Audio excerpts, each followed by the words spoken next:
ఫిబ్రవరి 5 నుండి ఫిబ్రవరి 10 వరకు జరిగిన కొన్ని ముఖ్యమైన మరియు ఇంపార్టెంట్ కరెంట్ అఫైర్స్ అయితే ఉన్నాయి. వీడియో కనుక మీకు యూస్ఫుల్గా ఉంటే తప్పనిసరిగా వీడియోను లైక్ అయితే చేయండి. ఏపీపీఎస్సీ, టీఎస్పీసీ అదేవిధంగా ఇతర కాంపిటేటివ్ ఎగ్జామ్స్కి ఎవరైతే ప్రిపేర్ అవుతున్నారో వాళ్ళందరికీ ఈ వీడియో అయితే చాలా యూస్ఫుల్గా అయితే ఉంటుంది. వీడియోను చివరి దాకా నచ్చితే చూసి వీడియోను లైక్ అయితే చేయండి. పెట్రోలియం మరియు సహజ వాయువు మంత్రిత్వ శాఖలో డైరెక్టర్గా ఎవరు నియమించారు? పెట్రోలియం మరియు సహజ వాయువు మంత్రిత్వ శాఖలో డైరెక్టర్గా ఎవరిని నియమించారు? Answer Sagar Singh Kalsi. 2010 batch AGMUT కేడర్కు చెందిన ఐపీఎస్ అధికారి Sagar Singh Kalsi central staffing scheme కింద పెట్రోలియం మరియు సహజ వాయువు మంత్రిత్వ శాఖలో డైరెక్టర్గా నియమించబడ్డారు. ఆయన యొక్క పదవీ కాలం 5 సంవత్సరాల వరకు పనిచేస్తుంది. ఇటీవలి రీబ్రాండింగ్ తర్వాత జొమాటో యొక్క కొత్త పేరు ఏమిటి? Answer eternal. జొమాటో దాని విస్తృత వ్యాపార పరిధిని ఆహార పంపిణీకి ప్రతిబింబించేలా శాశ్వతమైనగా పునర్నిర్మించారు. ఈ సంస్థ ఇప్పుడు 4 కీలకమైన నిలువు వరుసలను స్వీకరించింది. Zomato food delivery, blink IT, జిల్లా లైవ్ ఈవెంట్స్ మరియు హైపర్ కిచెన్ సరఫరా. స్థాపకుడు డిఫెండర్ గోయల్ బ్లింకిట్ యొక్క వేగవంత వృద్ధిని రీబ్రాండింగ్ వెనుకగా ఒక ప్రధాన కారణంగా నొక్కి చెబుతారు. 38వ సూరజ్కుండ్ అంతర్జాతీయ చేతి పనుల ప్రదర్శన ఎక్కడ ప్రారంభమైంది? ఆన్సర్ ఫరీదాబాద్. 38వ సూరజ్కుండ్ అంతర్జాతీయ చేతి పనుల ప్రదర్శనను కేంద్ర మంత్రి గజేంద్ర సింగ్ షెకావత్ మరియు హర్యానా ముఖ్యమంత్రి నయాబ్ సింగ్ సైని ఫరీదాబాద్లో ప్రారంభించారు.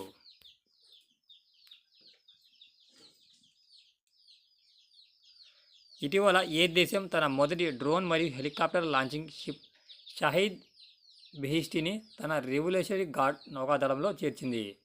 ఇటీవల ఏ దేశం తన మొదటి డ్రోన్ మరియు హెలికాప్టర్ లాంచింగ్ షిప్ అయిన షాహిద్ బెహిష్టిని తన రెవల్యూషనరీ గార్డ్ నౌకాదళంలో చేర్చింది? Answer Iran. ఇరాన్ తన మొట్టమొదటి డ్రోన్ మరియు హెలికాప్టర్ లాంచింగ్ షిప్ అయిన షాహిద్ బెహిష్టిని రెవల్యూషనరీ గార్డ్ నౌకాదళంలోకి ప్రవేశపెట్టింది. మొదట వాణిజ్య నౌక అయిన ఈ నౌకను 180 మీటర్ల రన్వే కలిగి ఉండేలా సవరించారు. సూడాన్ జాతి ఎబోలా వైరస్ను లక్ష్యంగా చేసుకొని వ్యాక్సినేషన్ కోసం మొదటి క్లినికల్ ట్రయల్ను ప్రారంభించిన దేశం ఏది?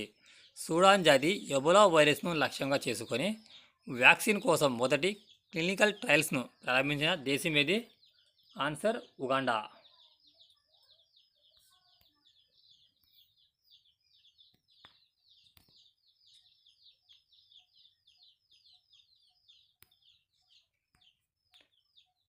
ఉగాండా ప్రపంచ ఆరోగ్య సంస్థ WHO మరియు ప్రపంచ భాగస్వామ్యాల సహకారంతో సూడాన్ జాతి ఎబోలా వైరస్ను లక్ష్యంగా చేసుకుని వ్యాక్సినేషన్ కోసం మొట్టమొదటి క్లినికల్ ట్రయల్ను ప్రారంభించింది. జనవరి 30న వ్యాప్తిని నిర్ధారించబడిన 4 రోజుల తర్వాత ఈ ట్రయల్స్ ప్రారంభించబడ్డాయి.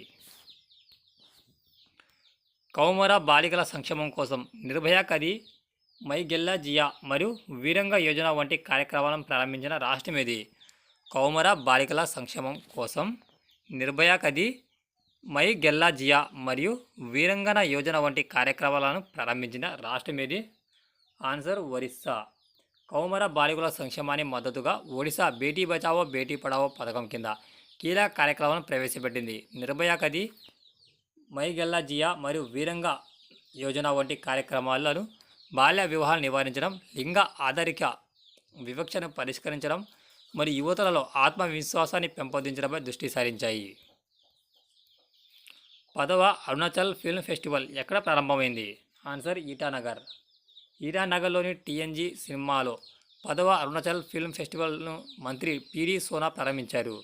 3 రోజుల పాటు జరిగే ఈ ఉత్సవం అరుణాచల్ ప్రదేశ్ 2024-25 సంవత్సరానికి యువత సంవత్సరం చొరవలో భాగంగా దీనిని ప్రవేశపెట్టింది.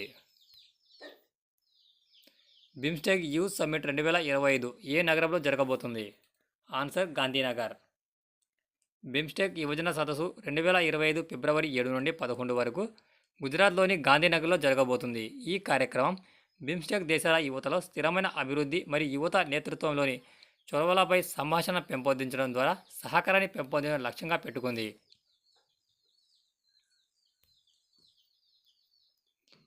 కొడవ సమాజం ప్రధానంగా ఏ రాష్ట్రంలో ఉంది?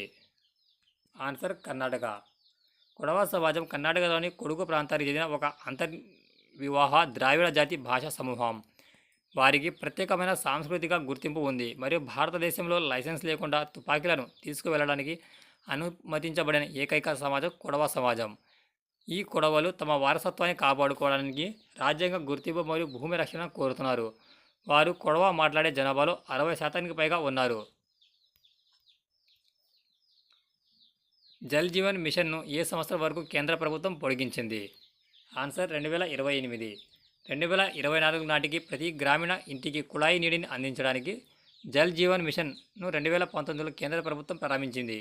ప్రారంభంలో గ్రామీణ కుటుంబాల్లో 17% మందికి మాత్రమే కుళాయి నీటి కనెక్షన్లు అందించబడ్డాయి.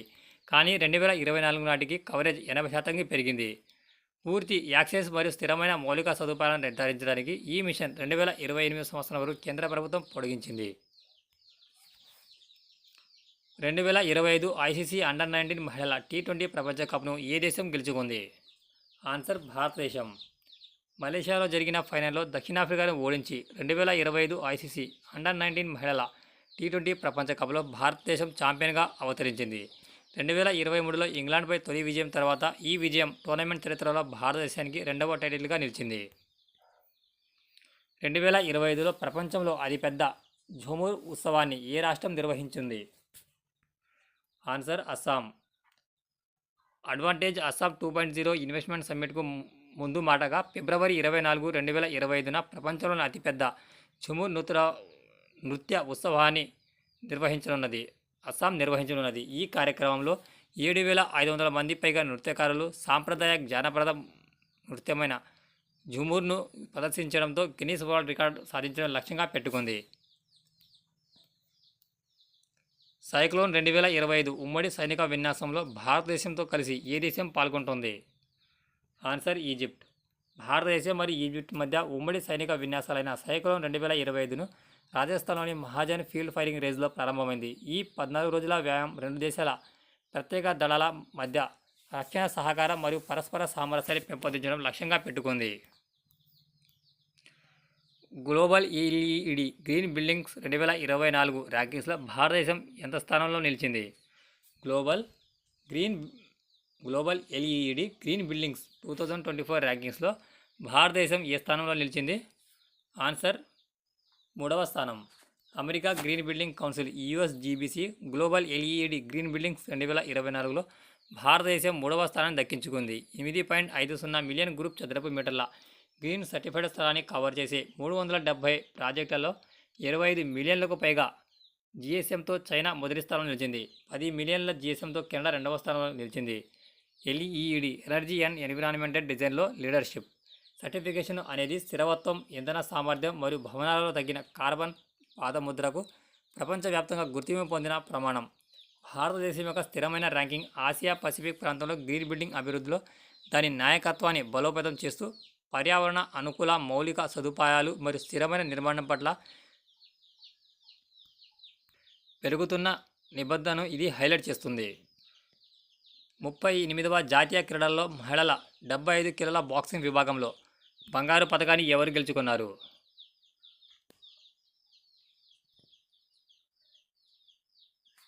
లోవ్లినా బోర్గెన్. 38వ జాతీయ క్రీడల్లో మహిళల 75 కిలోల బాక్సింగ్ విభాగంలో లవ్లినా బోర్గెన్ బంగారు పతకాన్ని గెలుచుకుంది. ఈ ఈవెంట్లో పురుషుల 63.5 కిలోల విభాగంలో శివదాబ రజత పతకాన్ని సాధించగా అంకుషిత బోరో 66 కిలోల వెల్టర్ వెయిట్ ఈవెంట్ను గెలుచుకుని చరిత్ర సృష్టించింది. 2025లో ప్రపంచంలోనే అత్యంత శక్తివంతమైన పాస్పోర్ట్గా ఏ దేశం యొక్క పాస్పోర్ట్ నిలిచింది? Answer Singapore. 2025లో ప్రపంచంలోనే అత్యంత శక్తివంతమైన పాస్పోర్ట్గా సింగపూర్ దేశానికి చెందిన పాస్పోర్ట్ నిలిచింది. దీని ద్వారా 193 దేశాలకు వీసా లేకుండా లేదా వీసా అన్అరైవల్ యాక్సెస్ లభిస్తుంది. ఇది దక్షిణ కొరియా మరియు జపాన్లను అధిగమించింది. ఇది 190 దేశాలకు యాక్సెస్తో రెండవ స్థానంలో ఉన్నాయి. యునైటెడ్ అరబ్ ఎమిరేట్స్ గణనీయమైన పురోగతిని సాధించి 8వ స్థానాన్ని చేరుకోగా యునైటెడ్ స్టేట్స్ 9వ స్థానానికి పడిపోయింది. వెనిజులా అత్యంత క్షీణతను చూపించింది. 2015లో 2వ స్థానం నుండి 2025 4వ స్థానానికి పడిపోయాయి. హింసను అణిచివేయడానికి ఆపరేషన్ డేవిల్ హంట్ ఏ దేశంలో ప్రారంభించబడింది? ఆన్సర్ బంగ్లాదేశ్. రాజకీయ హింస మరియు అశాంతిని పరిష్కరించడానికి బంగ్లాదేశ్ ప్రభుత్వం ఆపరేషన్ డేవిల్ హంట్ను ప్రారంభించింది. దీని ఫలితంగా 1300 మందికి పైగా వ్యక్తులను అరెస్ట్ చేయబడ్డారు. మాజీ ప్రధానమంత్రి షేక్ హసీనా కుటుంబం మరియు ఆమె రాజకీయ పార్టీకి సంబంధించిన ఆస్తులపై హింసాత్మక దాడుల తర్వాత ఈ ఆపరేషన్ ప్రారంభించబడింది. రాజకీయ ప్రతిష్టంభనను అంతం చేయడానికి 2022 తర్వాత ఏ దేశం ఇటీవల తన మొదటి ప్రభుత్వాన్ని ఏర్పాటు చేసింది? Answer Lebanon. 2022 తర్వాత లెబనాన్ తన తొలి ప్రభుత్వాన్ని విజయవంతంగా ఏర్పాటు చేసుకుంది. ఇది సుదీర్ఘ రాజకీయ ప్రతిష్టంభనకు ముగింపు పలికింది. నవాబ్ సలాం ప్రధానమంత్రిగా నియమితులయ్యారు మరియు అధ్యక్షుడు జోసెఫ్ ఔన్ తాత్కాలిక ప్రభుత్వ రాజీనామాను ఆమోదించారు. కొత్తగా స్థాపించబడిన 24 మంది సభ్యుల మంత్రివర్గ న్యాయ సంస్కరణలు ఆర్థిక స్థిరత్వం మరియు ఇజ్రాయెల్తో కాల్పుల విరమణ అమలు వంటి కీలక అంశాలపై దృష్టి సారిస్తుందని భావిస్తున్నారు. వాణిజ్య సంబంధాలను బలోపేతం చేయడానికి ఈఎఫ్టీఏ డెస్క్ను ప్రారంభించనున్న దేశం ఏది? Answer India. European free trade association ఈఎఫ్టీఏతో ఆర్థిక సంబంధాలను పెంపొందించడానికి భారతదేశం న్యూఢిల్లీలో ఈఎఫ్టీఏ డెస్క్ను ప్రారంభించింది. ఈ చొరవ భారతదేశం ఈఎఫ్టీఏ వాణిజ్య మరియు ఆర్థిక భాగస్వామ్య ఒప్పందంతో సమానంగా ఉంటుందని మరియు భారతదేశం మరియు ఈఎఫ్టీ సభ్య దేశాల మధ్య వాణిజ్యం, పెట్టుబడి మరియు వ్యాపార సహకారాన్ని పెంచడం లక్ష్యంగా పెట్టుకుంది. భారతదేశపు మొట్టమొదటి ఆటోమేటెడ్ బయోమెడికల్ వ్యర్థాల శుద్ధి రిగ్ సృజనం ఏ నగరంలో ప్రారంభించబడింది? భారతదేశపు మొట్టమొదటి ఆటోమేటెడ్ బయోమెడికల్ వ్యర్థాల శుద్ధి రిగ్ సృజనం ఏ నగరంలో ప్రారంభించబడింది? ఆన్సర్ న్యూఢిల్లీ. భారతదేశంలో మొట్టమొదటి ఆటోమేటెడ్ బయోమెడికల్ వ్యర్థాల శుద్ధి కర్మాగారమైన సృజనంను డాక్టర్ జితేంద్ర సింగ్ న్యూఢిల్లీలో ఎయిమ్స్లో ప్రారంభించారు. ఎగుమతులను సులభతరం చేయడానికి భారతదేశం ఏ రకమైన బియ్యం కోసం కొత్త హెచ్ఎస్ కోడ్లను ప్రవేశపెట్టింది? Answer GI tagged rice.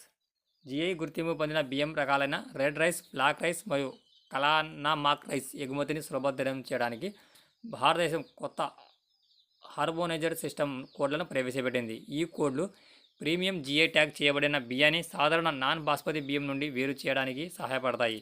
మెరుగైన మార్కెట్ స్థానం మరియు ఎగుమతి పరిమితుల నుండి రక్షణను పూర్తిస్తాయి ఈ చొరవ. ఇది ఫ్రెండ్స్, వీడియో కనుక మీకు యూస్ఫుల్గా ఉంటే తప్పనిసరిగా వీడియోని లైక్ అయితే చేయండి. Thanks for watching ఎగ్జామ్లెంట్.